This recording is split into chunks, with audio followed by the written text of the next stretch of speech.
trying to wrap your head around what on earth teenage sex and death at Camp Miasma is all about, this is the perfect video for you. If you haven't seen Camp Miasma, now is a perfect time to click away, as I'm about to spoil the entire plot with this explanation, and we'll get to my more personal opinion review towards the end of the video. In reality, the premise to the movie is quite simple. This young director is hired to reboot an old slasher franchise, and while researching it, she tracks one of the original actors, Billy, who now resides at the abandoned camp where the movies were shot. But from that relatively simple premise comes a film packed with metaphors, dreamlike sequences, sex and the connection between Eros and Thanatos. Even the villain's name, Little Death, is a euphemism for orgasm. There are also films within films, blurred lines between fantasy and reality, criticism of the film industry, and elements that reminded me of other films such as Mulholland Drive, Fight Club. The movie also heavily discusses queer identity. We go into the depth of it, sometimes from a sad perspective, sometimes it's a horror perspective, and sometimes even a fun one. For example, Kris and Billy, the two protagonists, come from very different generations, and although they have a lot in common, they have very different approaches to the topic. Now, the queer element is particularly important in this film because director Jane Schoenbrun began transitioning during the creation of the two previous films, We'll Go Into the World's Fair, and probably the more famous of the two,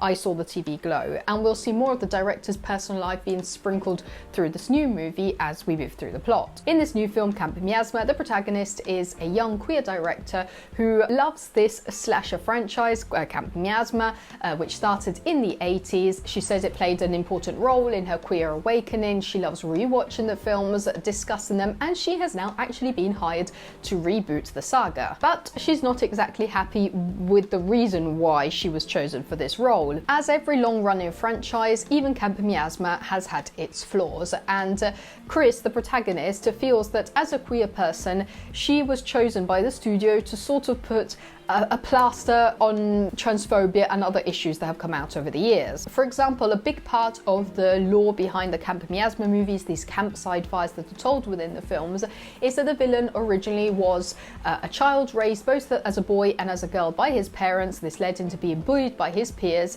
and ultimately led to his death, and made him return as the villain known as Little Death. So our protagonist, Kris, basically feels like the studio chose her to just slap a queer name into the production and make amends for all of this. And this unsatisfaction of hers reflects a wider pattern in her life. She's constantly adapting and conforming. She's accepting in relationship situations she's not particularly happy with. She's putting up with a work team who's bullying her and not really listening to her, and she's working within an industry that's constantly recycling the same ideas. So she is frustrated, but at the same time she's so attached to the Camp Miasma franchise that she agrees to do this. The studio also seems to want to work on more of Little Death's origin story, but the more Kris works on the film, the more she's drawn to the idea of making the movie about her favourite final girl from the original film, Billy Presley, whom she eventually meets when she travels to the original shooting location. The two spend time together at Camp Tivoli, which in the movie was Camp Miasma. They discuss the state of the industry, they re-watch the Camp Miasma movies together, they discuss them, they discuss the lore surrounding them, and the two become closer and closer, with Kris becoming progressively less stiff and feeling more at ease in the presence of Billy. Now, for a large part of the movie, I actually questioned whether Billy actually lived at that camp or not, whether she was part of Kris's imagination once she reached the camp. Billy doesn't really seem to interact with anybody outside the camp. She barely leaves for food or work. Food just seems to appear on the table. She's isolated in the winter, not of the best conditions. And let's say that a huge part of the movie, except for the very ending, exists in this strange mixture of imagination, reality, stage design. Right from the beginning, we see painted panels instead of windows, characters sometimes interact in almost dreamlike sequences. There is this constant dream logic. Kris isn't exactly the most reliable narrator, and there are sequences in which we're so lost in the layers that we're watching a film in which Kris is watching a film in which she dreams that she could be a part of. But because of how the film progresses, I do think Billy actually lived at the camp. I just think she lives isolated within that world that shaped so much of her life, and ultimately is happy to meet Kris, who was also affected so much by the films. So over dinners, smoking joints, watching movies, the two get closer and they discuss a lot, in particular sex. Kris opens up and says that she's never been able to feel comfortable with her body, she's never been able to relax and have sex, and when the two even attempt to have sex, they have to stop because Kris feels so uncomfortable. Which also makes sense listening to interviews in which director Jane Schoenbrun speaks about having had sex with only one person and it not being particularly pleasant until not long before the creation of this movie, about how sex was literally terrifying. And this all leads to the apex of the movie and probably the weirdest part of it. Billy explains that back in the days of filming Camp Miasma, she was a virgin, she had explored with masturbation, but it wasn't particularly pleasant, and the negative experience of her having to have sex with an older guy on the set of Camp Miasma led her to orgasming by depersonalizing, detaching herself from her own body, seeing herself from the outside through the eyes of little death arriving for the kill. The two protagonists rewatch this scene together, with Billy being clearly upset by it.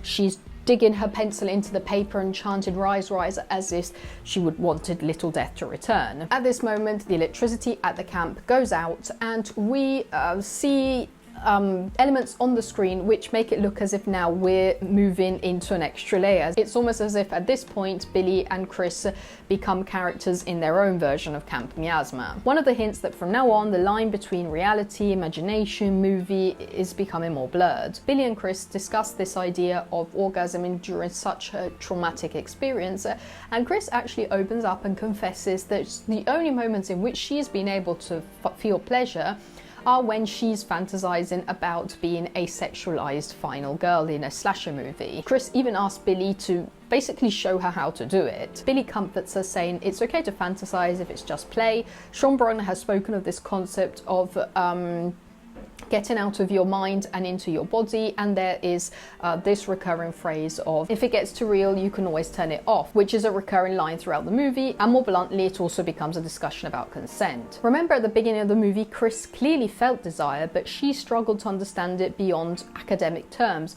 She felt defined almost entirely by her job, even getting to the point of saying that sex gets in the way of her work. But while talking to Billy, she slowly starts to understand how to actually be herself rather than constantly analysing herself from the outside. In the wake of these interactions, Kris feels bolder, and she is completely convinced that she now wants to make a movie with her own vision, focusing more on Billy and a more in-depth analysis of Little Death rather than just another commercial reboot. At the same time, she's becoming increasingly frustrated with the obstacles she faces at work. She feels like nobody takes her seriously. She tries having a work call with her agent, who's playing squash while talking to her. Frustration is building. She's stuck in this small town. She's laughed at when she needs the Wi-Fi, and when she finally logs onto this work call, she has to sit through a lot of the same nonsense. She attempts to pitch her new ideas for the film to the team, but they laugh them off as unmarketable, and she even gets into a sort of fit trying to explain how real this all feels to her. Remember, at this point, the line between her reality, imagination, the movie all becoming blurred. Kris even angrily snaps at the team, saying that they're also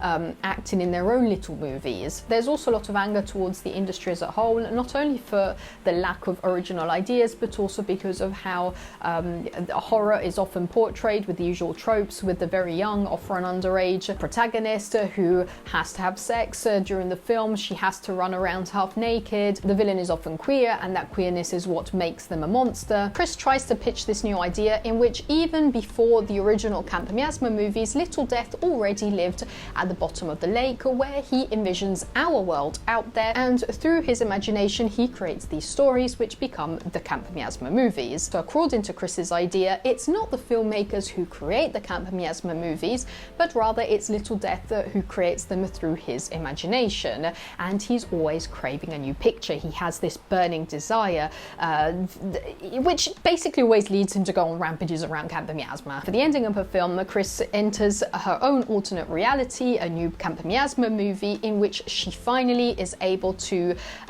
embody this fantasy she's been desiring of being a final girl in a slasher movie. She imagines Little Death creating a new Camp Miasma movie in which her team, Billy, her partners, everybody in her life enter as characters. That's where the ending of the film is so surreal. It's basically a movie within a movie. Kris can finally interact with the story. She meets Little Death. She sees everybody in her life basically being murdered by Little Death. She even strips down like a sexualized slasher final girl. And she and Billy even recreate the orgasm while being killed scene, which is Kris's climax. Literally, she has finally been able to embody that fantasy she's desired for so long, even if it's just for a little while in a sort of blurred reality imagination movie situation. And I think that while this movie is obviously interested in the beauty of slashers and our morbid fascination with death, it's also interested in the increasingly blurred boundary between ourselves and the media we've consumed. Of course, we've always been morphed by what we've consumed during formative moments of our life, but in recent years, with the increased use of social media, we're constantly interacting with media, we're creating parasocial relationships, fandoms, we discuss films endlessly, vote on things, pressure filmmakers to change things, complain, get endings rewritten, put social media personalities into movie and constantly receive meta references and content specifically designed around what algorithms think we will enjoy. The boundary between audience and film is becoming increasingly blurred, and who knows, with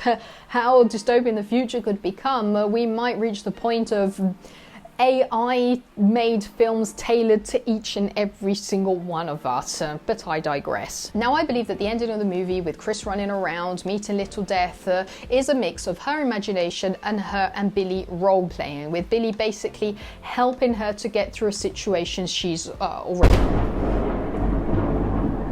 Billy basically helping her through a situation she's already been through. I think they do genuinely have sex at the end of the film, with Kris finally being able to let go and feel comfortable in her own skin. The director has said that the two don't straightforwardly die, or at least they don't do the big death, but rather the little death, which is again also a euphemism for orgasming, and that feeling of loss of consciousness, nearly a little death. When you orgasm, you lose control of your body.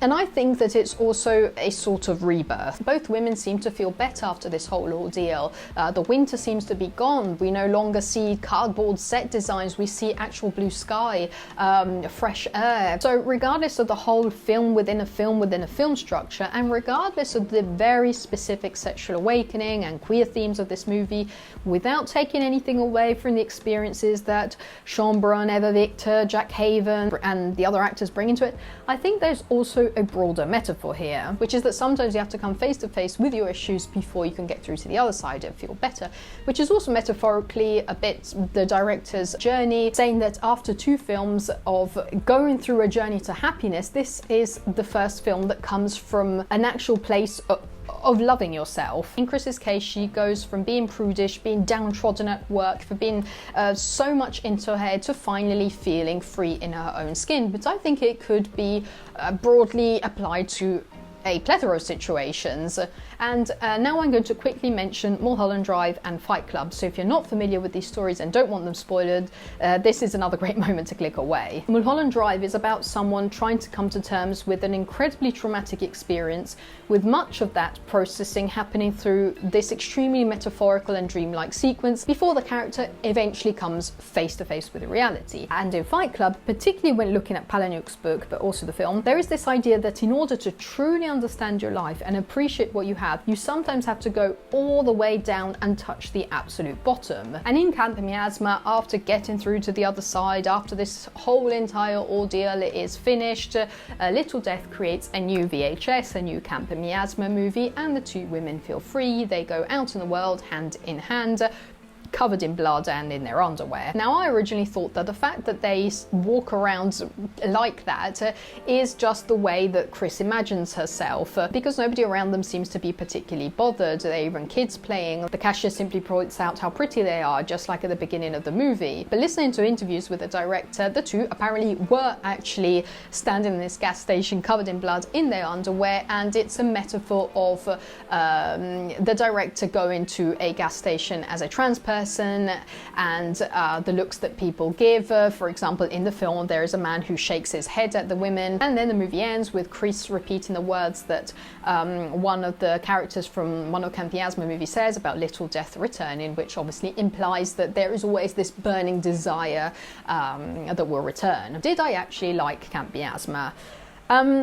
I definitely liked it more than I saw the TV Glow, which for whatever reason never really stuck with me. I guess I'll have to rewatch it. I watched We're All Going to the World's Fair such a long time ago that I would also need to rewatch that. I'm going to be blunt with you, I expected this movie to be a lot worse than it actually was. In the end, I loved the irony in a lot of scenes, and the visuals were always keeping my interest because you generally never know where on earth the movie was going next. Are we inside a movie? Wait a minute, are those cardboard mountains? Okay, now we're having sex on a giant pile of chocolate wrappers. So once you accept that absurdity, you're just interested to see where on earth the movie is going to go next. On the other hand, while there is so much going on, I felt that the movie was a bit repetitive, a bit slow in some points. It kept on going back to the same topics over and over. I'm at least pleased that in a world of sequels, prequels, reboots, this is at least an original idea. On the same day I watched this film, the new Insidious movie was also showing, and I thought to myself, do I really want to go and watch another film which is probably not going to be too different from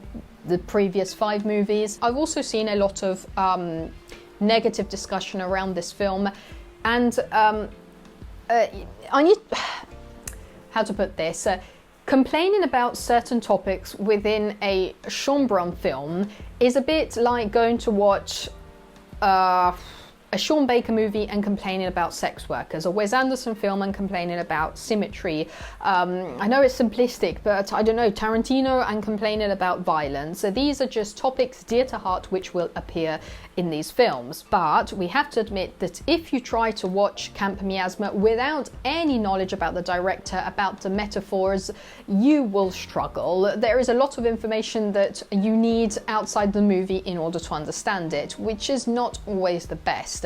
I'm all about directors doing their own thing, regardless of what the industry wants you to make. I mean, there's some directors who became indie icons just doing that. Greg Araki is still releasing movies not made to become blockbusters, and he's doing just fine. But we can't expect the broad audience to just walk into a theatre, watch Camp Miasma, and suddenly understand every personal reference, metaphor, so on. With Camp Miasma, if you're unfamiliar with the underlying themes, it's a bit hard to just focus on the slasher horror part regardless of that, and that kind of cuts out a part of the audience. All that being said, with less than a handful of indie movies, Jane Schoenbrun is now a name which we see at festivals like Cannes. And as a person who loves to see how directors kicked off their careers, their debut films, how they started, I'm curious to see the evolution of Jane Schoenbrun's career. But at this point I've talked way too much, and I would now love to hear what you think about Camp Miasma. Did you love it? Did you hate it? Let me know everything with a comment down below. I hope you enjoyed this video. If you did, feel free to subscribe, and I'll see you in the next one. Bye.